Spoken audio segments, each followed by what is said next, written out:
Welcome to Mrithika channel. எல்லோரும் எப்படி இருக்கீங்க? நேத்திலேருந்து விளாக் எடுத்திருந்தேன். ஈவினிங் வந்து கொஞ்சம் வெளியில் போக வேண்டிய வேலை இருக்குது. பாத்திரம்லாம் கொஞ்சம் மாற்ற வேண்டியது இருக்குது. சரி, ரோஷன் மித்தி 2 பேருமே டியூஷன் கிளம்பிட்டாங்க. அவங்க கிளம்புறதுக்கு முன்னாடி அவங்களுக்கு பால் வந்து காய்ச்சி கொடுத்துருவேன். காலையில் வந்து அவங்க அந்தளவுக்கு பால்லாம் காய்ச்சி கொடுத்தாலும் குடிக்க மாட்டாங்க. அவங்க 2 பேரும் எந்திரிக்கிறதுக்கு கொஞ்சம் டைம் ஆகிடும். மணி 7 மணிக்கு தான் எந்திரிப்பாங்க. பால் குடிச்சிட்டு அதுக்கப்புறம் டிஃபன்லாம் சாப்பிட மாட்டாங்க. அதனால நானுமே கொடுக்க மாட்டேன். எப்போயாச்சும் ஒரு டைம் கொடுத்தாலும் குடிக்க மாட்டாங்க. ஈவினிங் டைமில் வந்து கம்பல்சரியாக வந்து பால் காய்ச்சி கொடுத்துருவேன்.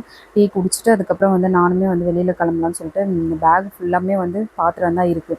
இந்த ஃப்ளிப்கார்ட்டில் வந்து ஆர்டர் போட்டேன். துணியெல்லாம் கொஞ்சம் எடுத்து வச்சு பேக் பண்ண வேண்டிய வேலைலாம் இருக்குது. நம்ம மொத்தமாக எடுத்துகிட்டு போக முடியாதுன்றதுனால கொஞ்சம் பெரிய பேக்காகவே இருந்தது. பாத்திரம்லாம் எடுத்து வச்சிடலான்னு சொல்லிட்டு பார்த்தேன். அதுவே நிறைய இடம் பிடிக்கும் போல். முடிஞ்ச அளவுக்கு கொஞ்சம் வேணான்ற பாத்திரம் வந்து நான் ஷெல்ஃப்லேயே வச்சுருந்தேன். அந்த பாத்திரம் எல்லாத்தையும் எடுத்துகிட்டு போயிட்டு நம்ம ரிட்டர்ன் கொடுத்துட்டு திரும்ப வந்து நான் அவங்க சில்வர் பாத்திரமாக எடுத்துக்கலாம், வேறு எந்த பாத்திரம் வேணாலும் எடுத்துக்கலாம்னு சொல்லிட்டாங்க. நம்ம எடுத்துகிட்டு போகிற பாத்திரம் எல்லாமே வெயிட் போட்டு பார்க்குறாங்க. எந்த அளவுக்கு வெயிட் இருக்கோ அதுக்கேற்ற மாதிரி வந்து அவங்க பைசா வந்து ரிட்டர்ன் பண்ணிடுறாங்களா இல்லை பாத்திரம் கொடுக்குறாங்களா என்னன்னு தெரியல. நான் கேட்ட வரைக்கும் பாத்திரம் தரேன்னு சொன்னாங்க. நான் பைசா கொடுப்பீங்களா என்னன்னு கேட்கணும். நெக்ஸ்ட் டைம் வந்து இன்னும் கொஞ்சம் பாத்திரம் இருக்குது, போடும் போது வேணால் கேட்டு பார்க்கலாம். பைசா விட நம்மளுக்கு பாத்திரம் ஏதாச்சும் தேவைப்படும். அதனால் நான் பாத்திரமே எடுத்துக்கிட்டேன். என்னோடய பாத்திர ரேட் வந்து 600 ரூபாய்க்கு எடுத்தாங்க. சரி, இதுக்கு 600 ரூபாய்க்கு என்ன வேணுமோ அதை எடுத்துக்கலான்றதுனால நான் போயிட்டு எனக்கு என்னென்ன தேவையோ அதை எல்லாமே பார்த்துட்டு இருந்தேன். அப்புறம் கீழே வந்து ஃபுல்லாமே ஸ்டீல் பாத்திரம் இருக்கும். மேலே வந்து இந்த குக்கர் இருக்கும். அதுக்கப்புறம் ஹாட் பாக்ஸு, பிளாஸ்டிக் ஐட்டம் எல்லாமே வந்து மேலே இருக்கும். ஃபஸ்ட்டு நம்ம வந்து ஸ்டீல் பாத்திரம்லாம் பார்த்துட்டு அதுக்கப்புறம் வேணால் ஏதாச்சும் ஹாட் பாக்ஸு, குக்கர் இந்த மாதிரி வாங்கலாமான்னு கொஞ்சம் ஐடியா இருக்குது. சரி, ஃபஸ்ட்டு கீழே பார்த்துட்டு அதுக்கப்புறம் மேலே போகலான்னு சொல்லிட்டு பார்த்துட்டே இருந்தேன். இங்கே ரொம்ப நல்லாயிருக்கும் பாத்திரம்லாம். ஏதாச்சும் பாத்திரம் வாங்கணுன்னா கூட நம்ம இங்கே வாங்கிக்கலாம். நிறைய பேர் வந்து இந்த இடத்துல வந்து வாங்குவாங்க. பாத்திரம் நல்லாயிருக்கும். கொஞ்சம் ஹெவியாக தான் இருக்கும் ரேட்டு, ஆனால் ரேட்டுக்கு ஏற்ற மாதிரி பொருள் நல்லாயிருக்கும். இதை எடுத்துகிட்டு மேலே போயிட்டு ரோஷனுக்கு வந்து லஞ்ச் டவுல்லாம் வேணும். லஞ்ச் டவுல் கேட்டிருந்தான். லஞ்ச் டவுல், அதுக்கப்புறம் வாட்டர் பாட்டில் இதெல்லாம் கொஞ்சம் வாங்க வேண்டியது இருந்தது. அதையுமே வாங்கிட்டு அவங்க டியூஷன்லேருந்து வீட்டுக்கு வர்றதுக்குள்ளே நான் வீட்டுக்கு போகணும். கொஞ்சம் சீக்கிரமாகவே வாங்கிட்டேன். 3 கலரு, அந்த கலரு, இந்த 2 கலர். அந்த கலர் என்ன ஃபர்ஸ்ட் கலர் காட்டுங்க. ஆமாம், க்ரீன். எது நல்லா இருக்கு? சரி, இதை கொடுங்க. க்ரீன். அப்புறம் இந்த வாட்டர் பாட்டில் ஒன்று, கொஞ்சம் தேவையான பாத்திரம் மட்டும் வாங்கிட்டு வந்துட்டேன். அவங்க முன்னாடியே சொல்லிட்டாங்க, பாத்திரம் வந்து எக்ஸ்சேஞ்ச் பண்ணிக்கலாம், நம்ம வந்து இதை கொடுத்துட்டு வேறு எதனா பாத்திரம் வாங்கிக்கோங்க அப்படி சொன்னாங்க. பழைய பாத்திரம் வந்து ஒரு 600 போச்சு. இங்கே வந்து பக்கத்தில் வந்து எடுத்துகிட்டு போவாங்க பாத்திரம், ஒரு அண்ணா வந்து எடுத்துகிட்டு போவாங்க. அவங்கக்கிட்ட கேட்டு அவங்க ரொம்ப கம்மியாக சொன்னாங்க. சரி பரவாயில்ல, அதை விட இது கொஞ்சம் நல்லாவே இருந்தது, அதனால் போயிட்டு வாங்கிட்டு வந்திருக்கேன். நான் என்னென்ன வாங்கிட்டு வந்தேன்னு சொல்லிட்டு காமிக்கிறேன். கொஞ்சம் எக்ஸ்ட்ரா நான் வந்து காசு போட்டுட்டு சரி சேர்த்தே வாங்கிக்கலாம்னு சொல்லிட்டு ஹாட் பாக்ஸ் ஒன்று வாங்கினேன். இந்த கலர் ரொம்ப நல்லா இருந்தது. க்ரீன் கலரில் இருந்தது, நல்லா இருக்குது. ரொம்ப பெருசாலாம் இல்லை, மீடியமாக இருக்குது. நெக்ஸ்ட்டு வந்து ரொம்ப அழகாக வந்து இது எனக்கு ரொம்ப பிடிச்சிருந்தது, சூப்பராக இருந்தது. இதை வந்து நம்ம ஏதாச்சும் குழம்பு வச்சுக்கலாம். இந்த பில்லு இதுக்குள்ளே வச்சுருந்தோம். சரி, வேறு எதுனா வந்து டேமேஜாக இருந்தால் திரும்ப போயிட்டு ரிட்டன் கூட மாற்றிக்கலாம். இந்த பவுல் மாதிரி இருந்தது, நம்ம வந்து குழம்பு ஏதாச்சும் ஊற்றிக்கலாம், இல்லைனா வந்து பொரியல் பண்ணிக்கலாம். அதனால் சரி ஃபஸ்ட்டு வந்து இதை பார்த்தோன்னே எனக்கு ரொம்ப பிடிச்சிச்சு. இதை தான் எடுத்து வச்சேன். இதோட ரேட் வந்து 375 ரூபா. சமைச்சிட்டு வேறு ஒரு பாத்திரத்தில் மாற்றி வைக்கிறதுக்குலாம் ரொம்ப சூப்பராக இருக்கும். டைனிங் டேபிளாக இருந்ததா அதில் வச்சா செம்மையாக இருக்கும். அதனால் இதை வாங்கிட்டு வந்திருக்கேன். நெக்ஸ்ட்டு வந்து அதை விட குட்டி, இது கொஞ்சம் பெருசாக இருக்கும். இதை விட ஒரு சைஸ் சின்னது. இது வந்து குழம்பு ஊற்றிக்கலாம், இது வந்து பொரியல் பண்ணிக்கலாம். அதனால் சரி பிளான் பண்ணி தான் வாங்கினேன். இதோட கொஞ்சம் பெருசாக இருந்தது, ஆனால் அது கொஞ்சம் நல்லா இல்லை. இந்த மாதிரி இல்லை, இந்த மூடி வந்து இதை விட கொஞ்சம் பெருசாக இருந்தது. நம்ம சாதம் போட்டு வச்சுக்கலாம் வாங்கினேன். ஆனால் வந்து இதோட மூடி வந்து இது நல்லா ஈஸியாக வருது. ஆனால் அந்த பெரிய பவுலோட மூடி வந்து ரொம்ப டைட்டாக இருக்குது. நம்ம அவசரத்தில் எடுக்கும் போது கீழே விழுந்துடும். அதனால் சரி அது வேணாம், இதை மட்டும் எடுத்துகிட்டு வந்துடுவோம் அப்படின்னு சொல்லிட்டு சாதம் போட்டு வைக்கிறதுக்குலாம் என்கிட்ட இருக்குது. அதனால் சரி வேணும்னா கூட அப்புறமா வாங்கிக்கலாம். இப்போ வந்து எனக்கு எப்படியுமே தேவைப்படும். நான் இன்னும் கொஞ்சம் பாத்திரம்லாம் இருக்குது. அந்த பாத்திரம்லாம் எடுத்து வைக்கும் போது வந்து வேஸ்ட் ஆக வேணாம், நம்ம வேணுன்றதை வந்து வாங்கிக்கலாம் அப்படின்னு சொல்லிட்டு வச்சுட்டு வந்துட்டேன். அதுக்கப்புறமா வந்து டிஷ்யூ பேப்பர் வந்து தீர்ந்துடுச்சு, அதனால் இது ஒன்று வாங்கிட்டு வந்தேன். இந்த கரண்டி வந்து நான் போன வாரம் வந்து அந்த கடைக்கு போயிருந்தேன், எனக்கு ரொம்ப பிடிச்சிது. இந்த மாடல் வந்து கரண்டி நல்லாயிருக்கும். இதோட ரேட்டு வந்து 119 ரூபா. நம்ம சின்ன பவுலோட ரேட் சொல்லலாம். இது வந்து 295 ரூபா. இது வந்து எங்கள் வீட்டில் இந்த ஒரு கரண்டி இல்லவே இல்லை. அன்னக்கரண்டின்னு சொல்லுவாங்க, எங்கள் வீட்டில் சுத்தமாக கிடையாது. நாங்கள் வந்து இந்த ஜல்லிக்கரண்டி வச்சு தான் வந்து சாதம் போடுவோம். இல்லைனா குட்டியாக வந்து ஜல்லிக்கரண்டி குட்டியாக தான் வச்சுருக்கோம், அதில் தான் போடுவோமே. இது வரைக்குமே நாங்கள் யூஸ் பண்ணவே இல்லை. சரி நம்ம இதை வாங்கிக்கலாம் அப்படின்னு சொல்லிட்டு இது ஒன்று எடுத்துகிட்டு வந்தேன். இது வந்து 78 ரூபா. அதுக்கப்புறமா வந்து குட்டியாக வந்து பவுல்லாம் எடுத்துகிட்டு வந்தேன். இதையுமே பார்த்து வச்சுட்டு வந்தேன். நான் பார்த்த பொருள் தான் எடுத்துகிட்டு வந்தேன். போன வாரம் போய் பார்த்து நான் வச்சுட்டு வந்தேன். நம்ம எப்படி வந்தாலும் வந்து பாத்திரம் மாற்ற போகிறோம், அப்போ வந்து வாங்கிக்கலாம். நான் நிஜமாவே எதிர்பார்க்கவே இல்லை நான் இவ்வளோ பாத்திரம் எடுத்துகிட்டு வருவேன்னு சொல்லிட்டு. பரவாயில்ல, நல்ல ரேட்டாகவே எடுத்தாங்க. வெயிட்லாம் போட்டு பார்த்தாங்க, அதில் நான் வீடியோலேயே காமிச்சிருப்பேன். இது வந்து குட்டியாக 2 பவுல் எடுத்தேன். ஒன்று வந்து மித்தி விளையாடுறதுக்கு எடுத்துட்டேன். இது வந்து ஏதாச்சும் பச்சை மிளகாய் போடுவோம், இல்லைன்னா பூண்டு இந்த மாதிரி இருக்கிறது ஏதாச்சும் போடுவோம். கொஞ்சம் வீடியோவுக்கு நல்லா இருக்குன்றதுனால இது குட்டியாக எடுத்துகிட்டு வந்தேன். இது அதை விட கொஞ்சம் பெருசாக இருக்கும். இது வந்து 2 எடுத்துகிட்டு வந்தேன். இது வந்து இந்த ஷேப் எனக்கு ரொம்ப பிடிச்சிருந்தது. நெக்ஸ்ட்டு வந்து இந்த 2 பிளேட் வந்து நம்ம எதனா ஸ்நாக்ஸ் வந்து செஞ்சால் நல்லாயிருக்கும். ஸ்நாக்ஸ் செஞ்சுட்டு சாப்பிட்றதுக்காக வந்து இந்த 2 பிளேட் எடுத்துகிட்டு வந்தேன், ரோஷனுக்கும் மித்திக்கும். இது ரொம்ப ரொம்ப சூப்பராக இருந்தது. நம்ம வந்து எதனா ஃபிஷ் ஃப்ரை பண்ணி வச்சுருந்தா இதில் போட்டுக்கலாம், இல்லை சிக்கன் 65 குழம்பு ஏதாச்சும் வச்சுருந்தா கூட இதை வந்து மாற்றி இதில் வச்சுக்கலாம். சூப்பராக இருந்தது. அதனால் இது வந்து 2 எடுத்துகிட்டு வந்தேன். இது வந்து எல்லோ கலரு, இது வந்து ஒயிட்டு. கோல்டு கலரும் ஒயிட்டும் சேர்ந்த மாதிரி இருக்குது. ஆனால் வீடியோவில் எப்படி தெரியுதுன்னு தெரியல. ரொம்ப சூப்பராக இருக்குது, நல்லா ப்ளைனாக இருக்குது. இங்கே வந்து கொஞ்சம் குட்டி குட்டியாக இருக்குது, நல்லா இருக்குது.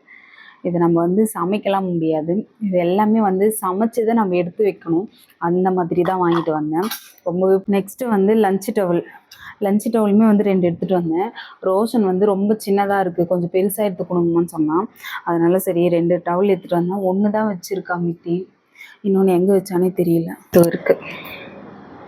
2 லஞ்ச் டவல் எடுத்துகிட்டு வந்தேன். 2மே வந்து ஒரே கலர்லேயே எடுத்துட்டேன். பழைய பாத்திரம் எல்லாமே மாற்றிட்டு இது எல்லாமே எடுத்துகிட்டு வந்தேன். எனக்கு ரொம்பவே பிடிச்சிருந்தது. நானுமே கொஞ்சம் இதில் காசு போட்டு தான் எடுத்துகிட்டு வந்திருக்கேன். ரோஷன் நாளைக்கு வந்து டூர் போகிறான், அதனால் வந்து ஸ்நாக்ஸ்லாம் வந்து ரெடி பண்ணி வைக்க சொல்லியிருக்கான். 7:15க்குலாம் ஸ்கூல் போயிடணும், 7:30 மணிக்கெலாம் வந்து வேன் எடுத்துருவோன்னு சொல்லியிருக்காங்க. அதனால் சரி 7 மணிக்கெலாம் ரெடி பண்ணணும். நாளைக்கும் விடியற்காலையில் எழுந்திரிச்சா தான் வேலை பார்க்க முடியும். சரி ஸ்நாக்ஸ் செய்யும் போது பார்ப்போம். ஸ்நாக்ஸ் வந்து முடிஞ்ச அளவுக்கு வீட்டிலேயே செய்யலான்னு தான் ரெடி பண்ணேன், ஆனால் என்னால் முடியல. வீட்டில் இருக்கிற வேலையே கொஞ்சம் கரெக்டாக இருந்தது. சரி ரோஷன் வந்து நான் வெளிலவே ஸ்நாக்ஸ் வாங்கிக்கிறேம்மான்னு சொல்லிட்டான். அவங்க அப்பாவை கூப்பிட்டு போயிட்டு நைட்டு போயிட்டு வெளில வாங்கிட்டு வந்துட்டாங்க. சரி அதனால் எனக்கு அந்த வேலை கொஞ்சம் மிச்சமாக இருந்தது. கொஞ்சம் டயர்டாக இருந்ததுனால பாத்திரம்லாம் எதுவுமே கழுவவே இல்லை. காலையில் எழுந்திரிச்சு கிச்சன்லாம் க்ளீன் பண்ணிவிட்டு கொஞ்சம் கழுவிக்கலாம்னு சொல்லிட்டு ரெடி பண்ணிகிட்ருக்கேன். கிச்சன் ஃபுல்லாக க்ளீன் பண்ணிட்டேன். பாத்திரம் கழுவுறதுக்கே ரொம்ப டைம் ஆகிடுச்சு. எல்லா பாத்திரமும் கழுவி வச்சுட்டேன். ரொம்ப டைம் ஆகிடுச்சு. 4:30 மணிக்கு கிச்சனுக்குள்ளே வந்தேன். இப்போ கரெக்டாக 5:15 ஆகுது. இதுக்கப்புறம் சமைக்கணும். நைட்டு கொஞ்சம் உடம்பு முடியலன்னு சொல்லிட்டு படுத்து தூங்கிட்டேன். அதனால் இவ்வளோ பாத்திரம் சேர்ந்துடுச்சு. ரோஷன் லஞ்சு டிஃபன் 2மே 7 மணிக்கெலாம் ரெடி பண்ணிடலாம். கரெக்டாக 3:30 மணிக்கு எழுந்திரிச்சு. தூக்கமே வரலை. அவன் வந்து நைட்டே வந்து ரோஷன் நைட்டே தூக்கம் வரலன்னு சொல்லிட்டு இருந்தான். டூருக்கு போகிறல்ல, அதனால் உனக்கு தூக்கம் வரதாண்டா செய்யாது அப்படி சொல்லிவிட்டு நானுமே தூங்கிட்டேன். இப்போ எழுந்திரிச்சு இந்த பாத்திரம் எல்லாத்தையும் கழுவிட்டு அதுக்கப்புறமா வந்து சப்பாத்திக்கு மாவு தான் பிசைஞ்சிருக்கேன். நேற்றுக்கே சொல்லிட்டான் எனக்கு சப்பாத்தி பன்னீர் குழம்பு வச்சு கொடுத்துருவேன்ட்டு. இன்னும் சரி மாவு பிசைஞ்சிட்டு இன்னும் நான் வெளியில் போயிட்டு கோலமே போடவே இல்லை. 5:15 ஆகிடுச்சு. மாவு ஓரளவுக்கு பிசைஞ்சிட்டேன். காய்கட்டில் மாவு போட்டு பிசைஞ்சா இன்னும் நல்லா சாஃப்டாக இருக்குது. இது கொஞ்சம் ஈஸியாகவும் இருக்கும். மாவு ரெடி ஆகிடுச்சு. இது மூடிட்டு எல்லா வேலையும் முடிச்சுட்டு கடைசியாக சப்பாத்தி போட்டால் நல்லா சாஃப்டாக இருக்கும். நைட்டு வந்து பால் காய்ச்சி வச்சுருந்தேன், அந்த பாலுமே கொஞ்சம் இருக்குது. இப்போ எங்கள் 2 பேரும் கரெக்டாக இருக்கும் காஃபி குடிக்க. நைட்டு காய்ச்சின பால் கொஞ்சம் மிச்சம் இருக்குது. இதை காஃபி போட்டுட்டு பன்னீர் வந்து எடுத்து வச்சுருக்கேன். அதுக்கப்புறம் ரொம்ப நாள் கழித்து பட்டர் போட்டு செய்ய போகிறேன். பன்னீர் பட்டர் மசாலா தான் பேர், ஆனால் நான் பன்னீர் போட்டதே இல்லை. ஒரு 2 டைம் மட்டும்தான் செஞ்சுருக்கேன். அதுக்கப்புறம் பட்டர் போடவே இல்லை. ஃபஸ்ட் டைம் செய்யும் போது எதை சமைச்சாலும் நம்மளுக்கு கொஞ்சம் பயமாகவே இருக்கும்.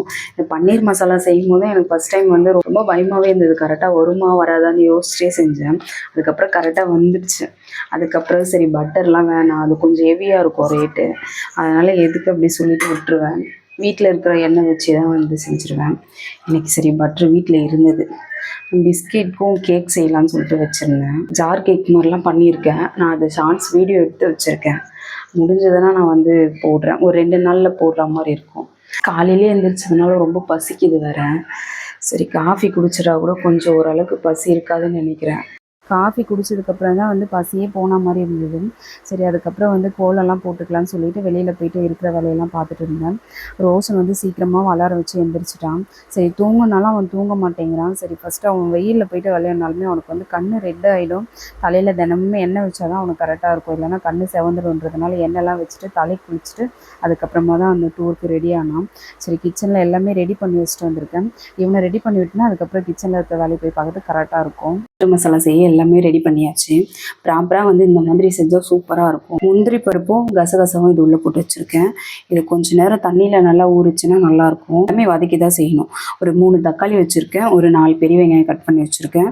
ஒரு பன்னீர் வந்து கட் பண்ணி வச்சுருக்கேன். இஞ்சி பூண்டு தேவையான அளவுக்கு எல்லாமே வச்சுருக்கேன்.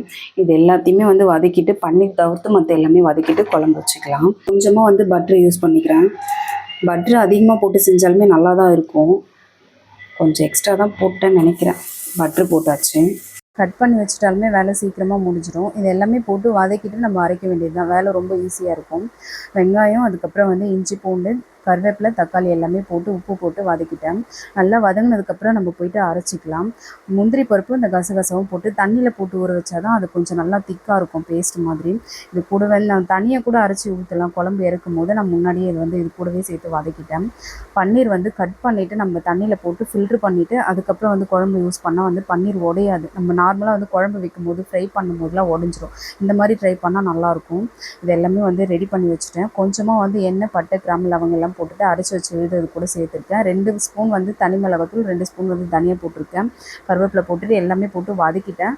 தண்ணி வேணுன்ற அளவுக்கு அட்ஜஸ்ட் பண்ணிக்கலாம். கொஞ்சமாக கரம் மசாலா தூள் போட்டிருக்கேன். பன்னீர் போட்டுட்டு ஒரு 5 நிமிஷம் கழித்து இறக்கிட்டாலுமே குழம்பு முடிஞ்சிடும். ஒரு 15 நிமிஷத்தில் வந்து பன்னீர் பட்டர் மசாலா ரெடி ஆகிடும். நம்ம உப்பு காரம் வேணும்னா கடைசியாக அட்ஜஸ்ட் பண்ணிக்கலாம். எனக்கு கொஞ்சம் மிளகாத்தூள் கம்மியாக இருந்தது, அதனால் காரம் போட்டுட்டு கடைசியாக வந்து கஸ்தூரி மேத்தியும் பட்டரும் போட்டேன். கஸ்தூரி மேத்தி அப்புறம் முந்திரி பருப்பு பட்டர் இது 3மே கண்டிப்பாக தேவை. இது இருந்ததுன்னா நம்ம நார்மலாக வந்து வெளில போயிட்டு பன்னீர் பட்டர் மசாலா சாப்பிட்டா எந்த டேஸ்ட்டில் இருக்குமோ அதே மாதிரி இருக்கும். நம்ம வந்து காரம் கொஞ்சம் கம்மி பண்ணிட்டா வெளியில் வந்து ஹோட்டலில் சாப்பிட்டா வந்து பன்னீர் பட்டர் மசாலாலுமே கொஞ்சம் இனிப்பாக இருக்கும். நம்ம வந்து காரமாக வேணும்னா வந்து கொஞ்சம் மிளகாத்தூள் தனியாக இதெல்லாம் சேர்த்துட்டா கரெக்டாக இருக்கும். அங்கே வந்து காரம் கம்மி பண்ணிடுவாங்க, பட்டர் அதிகமாக போட்டுருவாங்க. அந்த மாதிரி போட்டால் நம்ம வெளில சாப்பிட்ற மாதிரி இருக்கும். நம்ம வீட்டில் செய்கிறதுனால நம்மளுக்கு பிடிச்ச மாதிரி செஞ்சுக்கலாம். நான் லஞ்சு பாக்ஸு தேடி தேடி பார்க்குறேன். அவ்வளோ சீக்கிரம் எழுந்திரிச்சு டென்ஷன் ஆகிடுச்சு. ஏதாச்சும் ஒரு வேலை நடக்கும். தேடி தேடி பார்க்குற லஞ்சு பாக்ஸோட மூடியே இல்லை. அதுக்கப்புறம் நித்தியோட பாக்ஸில் எடுத்து வச்சுட்டு ரோஷன் கூப்பிட்டு போயிட்டு அவங்க அப்பா கூப்பிட்டு போகிறேன்னு சொன்னாங்க. இல்லை எனக்கு டைம் ஆகிடுச்சு, நான் இப்பயே போகணும்னு சொல்லிட்டு ரொம்ப அடம் பிடிச்சேன். சரி வாடா நான் நடந்தே கூப்பிட்டு போகிறேன்னு சொல்லிட்டு அவனை கூப்பிட்டு போயிட்டு நாங்கள் சர்ச்சில் தான் வந்து பசங்களை எல்லாத்தையும் அசம்பிள் பண்ணிவிட்டு அதுக்கப்புறம் அனுப்பிச்சி வச்சாங்க. அப்புறம் ஜாலியாக கிளம்புனா. ஆனால் எனக்கு டென்ஷன் ஆகிடுச்சு. விடியற்காலையில் எழுந்திரிச்சு கிளம்பும் போதே கொஞ்சம் டென்ஷனாக இருந்தது. சரி அவனுமே கொஞ்சம் டென்ஷனாக தான் போனான். அப்புறம் பசங்க யாருமே வந்து பஸ்லாம் எடுக்கலன்னதுக்கப்புறம் தான் அவனுக்கு ஃப்ரீயாச்சு. ரொம்ப ஜாலியாக போயிட்டு எல்லாருமே வந்து கிளம்பிட்டாங்க. எனக்குமே வேலை எல்லாமே முடிஞ்சிச்சு. இதுக்கப்புறம் தான் கொஞ்சம் நிம்மதியாக இருக்கும். ரோஷன் ரொம்ப ஹாப்பியாக கிளம்பிட்டான். விலாகோட எண்டுக்கு வந்துட்டோம். தேங்க்யூ, பாய். நாளைக்கு பார்ப்போம்.